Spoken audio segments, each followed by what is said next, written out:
Beto, você mostra essas portas para a gente, por favor? Gênesis capítulo 4, 17 a 26, diz assim: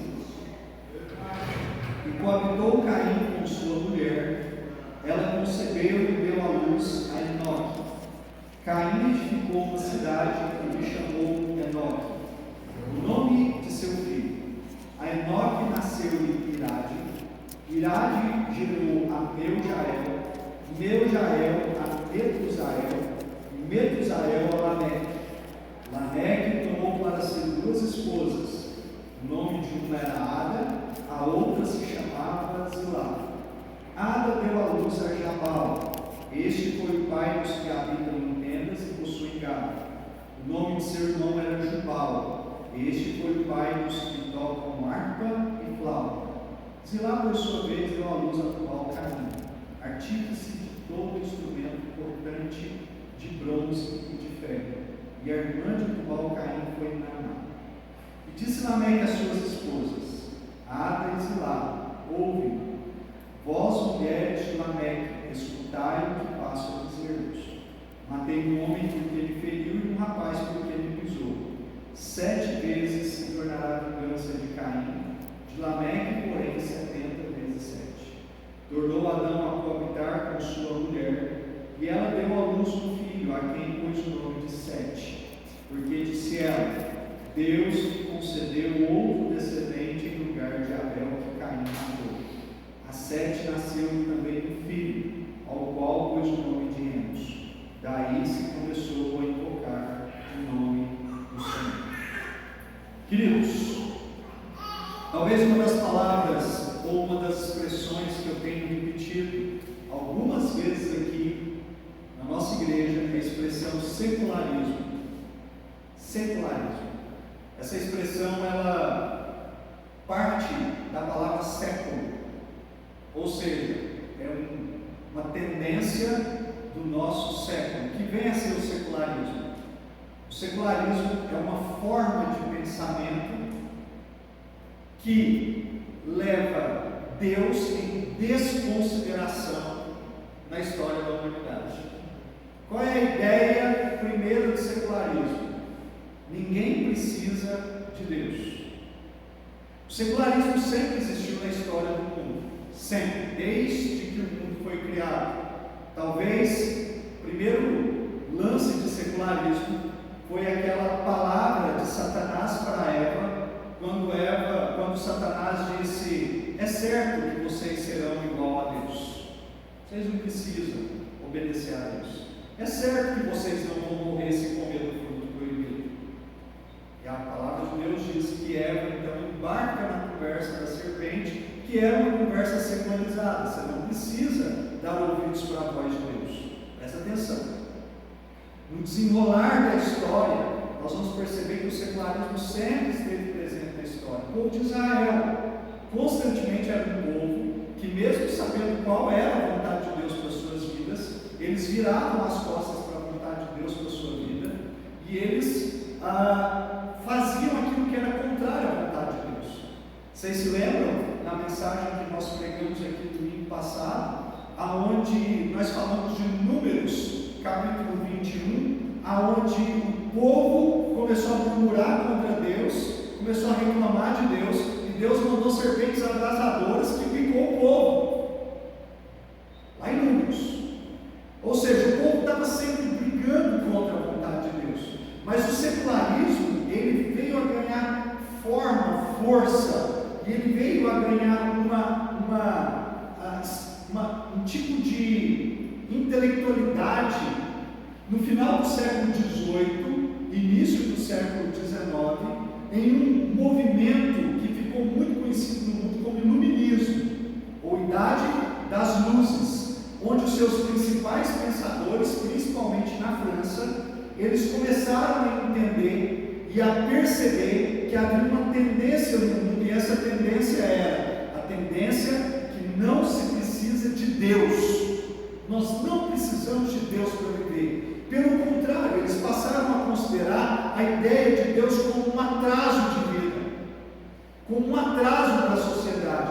O que a sociedade realmente precisava era de educação, desenvolvimento tecnológico, e foi atrás disso que a sociedade foi. O que ocorre, queridos, é que essa visão do secularismo, ela se tornou reinante. Pessoas começaram a militar com essa visão, e hoje, queridos, principalmente nos meios acadêmicos, faculdade, cursinhos, é a visão que prevalece, a ideia de um mundo sem Deus. Mas não se engane, as pessoas que elas não levam a vontade de Deus em consideração na sua vida, elas são secularizadas. São pessoas que não se importam com Deus. Pessoas que, até se você perguntar para elas assim, você acha que Deus existe? Elas vão dizer, Deus existe. Se você perguntar, você tem acontecer? Preste atenção, esse homem que vira as costas para Deus, ele inaugura essa modalidade na história do mundo. Ele tem 2 mulheres, mas não para por aí. Observe, queridos, desse casamento nascem filhos.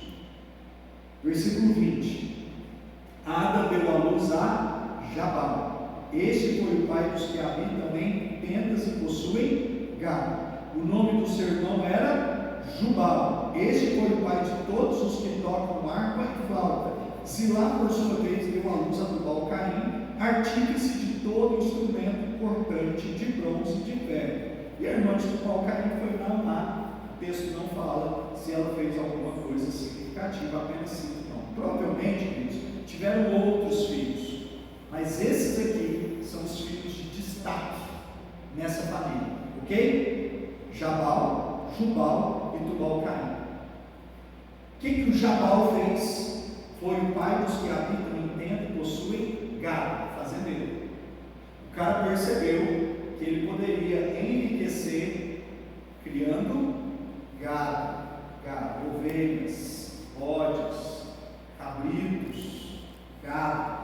Se tornou fazendeiro. O que nós estamos vendo aqui? O desenvolvimento, o início do desenvolvimento e a organização social de uma civilização. O segundo é Jubal. Este foi o pai de todos os que tocam harpa e flauta. Olha que interessante, queridos. Havia um dom natural, a gente chama isso de graça comum. Existe graça especial, existe graça comum. O que é graça especial? Graça salvadora. Aquela graça que faz com que as pessoas conheçam o Cristo e sirvam a Cristo ao longo de sua vida. Mas existe graça comum. O que é graça comum? São dons e talentos que, independente das pessoas serem cristãs ou não, elas têm ao longo da sua vida. Capacidade de produzir aquilo que é belo. E esse Jubal, ele tinha. Foi o primeiro na história. É interessante a gente pensar nisso. E ele percebeu que havia uma necessidade no ser humano, necessidade de diversão, necessidade de entretenimento. Surge aqui, queridos, o primeiro camarada que na história que fala, eu vou viver a minha vida a partir do entretenimento. Então ele toca, as pessoas gostam, e muito provavelmente ele começa a ganhar fama por conta disso, e por isso o nome dele aparece como um artista. Terceiro, Tubal-Caim. Aqui nasce aquilo que nós podemos chamar do princípio da indústria. Ele é um artífice de todo instrumento cortante de bronze e de ferro. Interessante.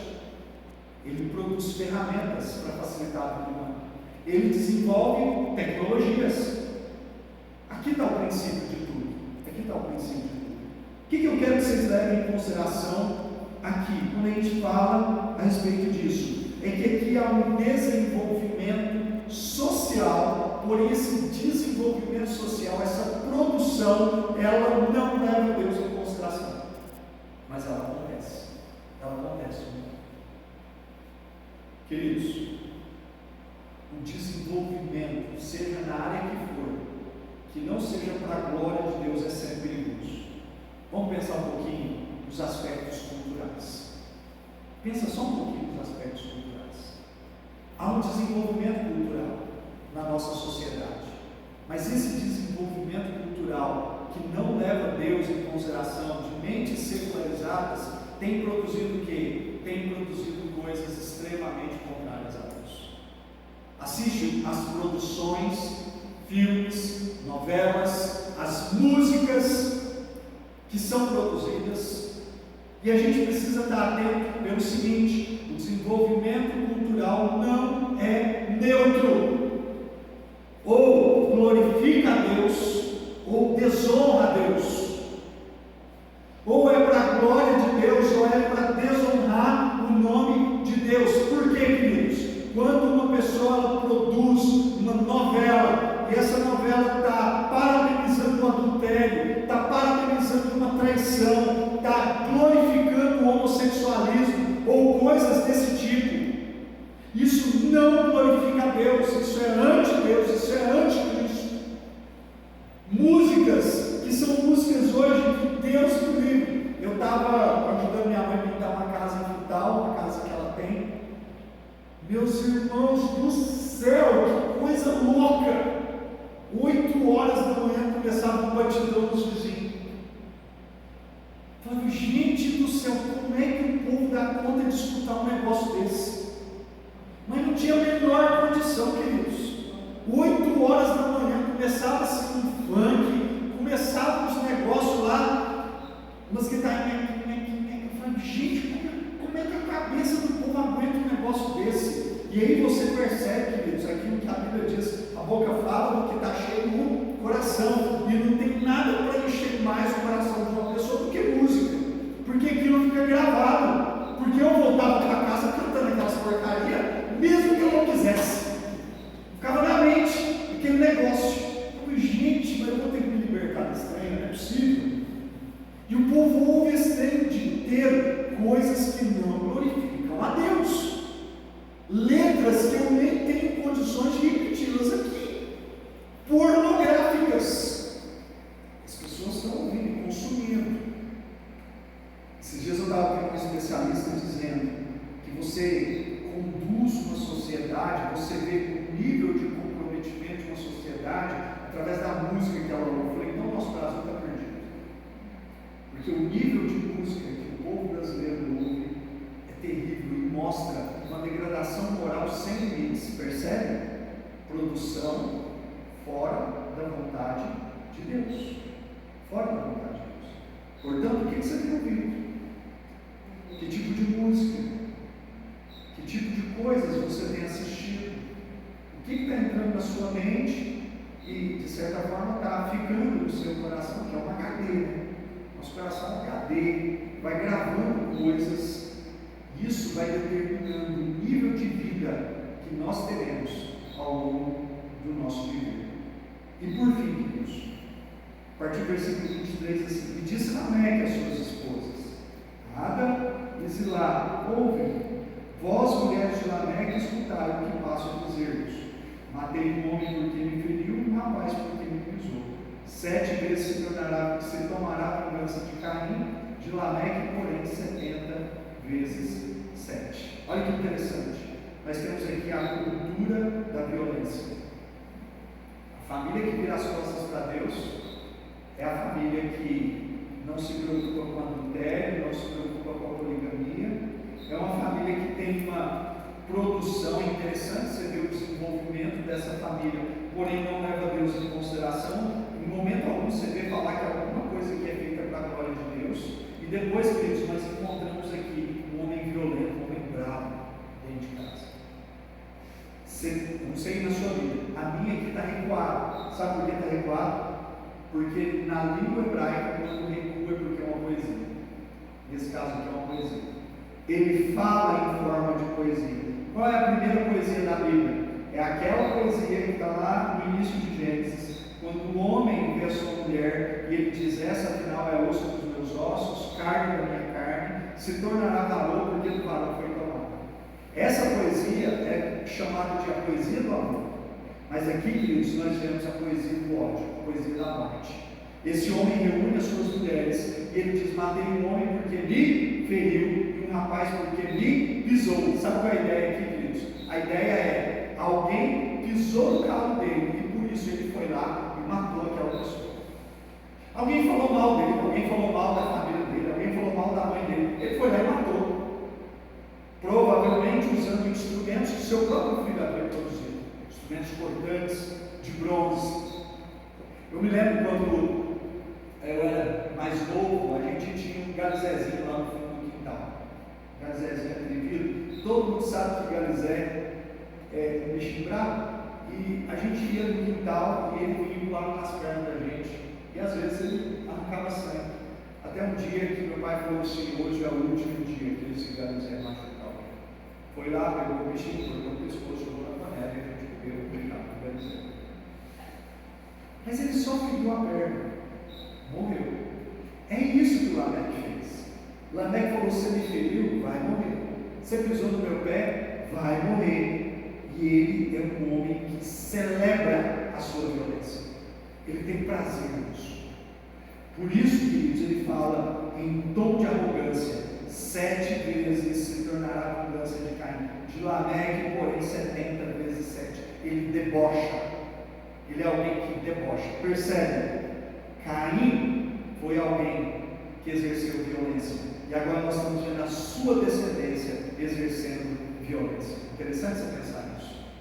A violência, ela foi passando de geração em geração. Caim vira as costas para Deus, mata seu irmão, e a sua descendência vira as costas para Deus e mata o seu semelhante.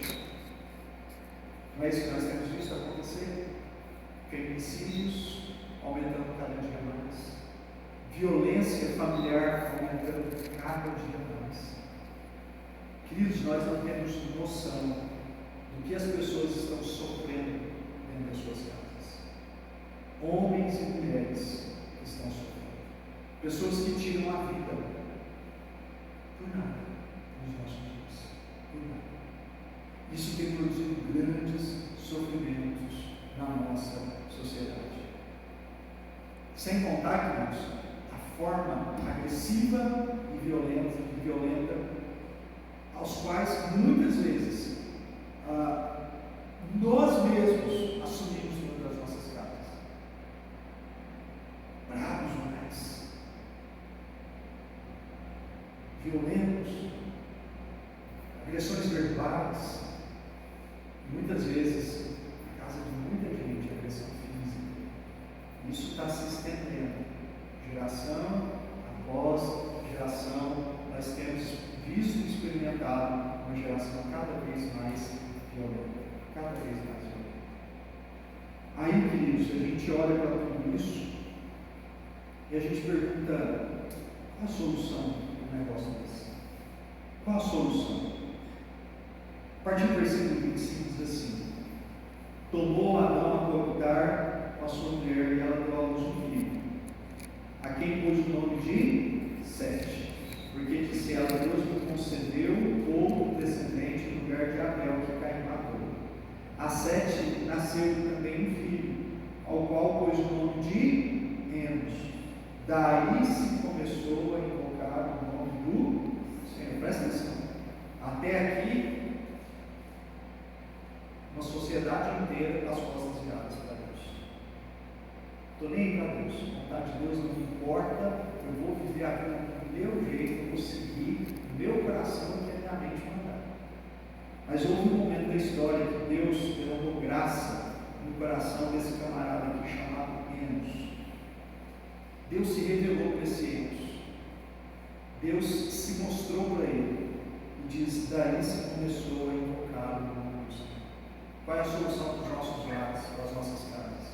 Nós precisamos invocar o nome do Senhor sobre nossa casa, sobre nossa família, sobre os nossos filhos.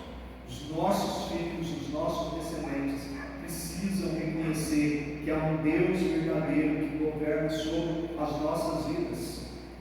A nossa descendência precisa conhecer a Deus através do nosso testemunho.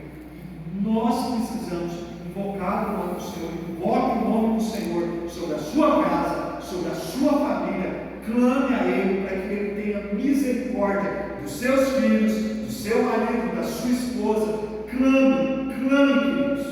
Invoque o nome do Senhor. É a única solução para nós. Nós não podemos virar as costas para Deus, porque não se engane, o secularismo atinge a todos nós.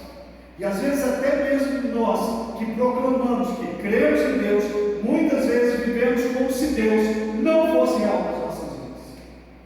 Então existe uma necessidade de todos os dias avaliarmos o nosso coração e clamarmos a Deus e dizermos: Deus, não deixa esse secularismo invadir a minha alma, mas que o Senhor possa realmente ser real dentro das nossas casas, nas nossas vidas. Amém.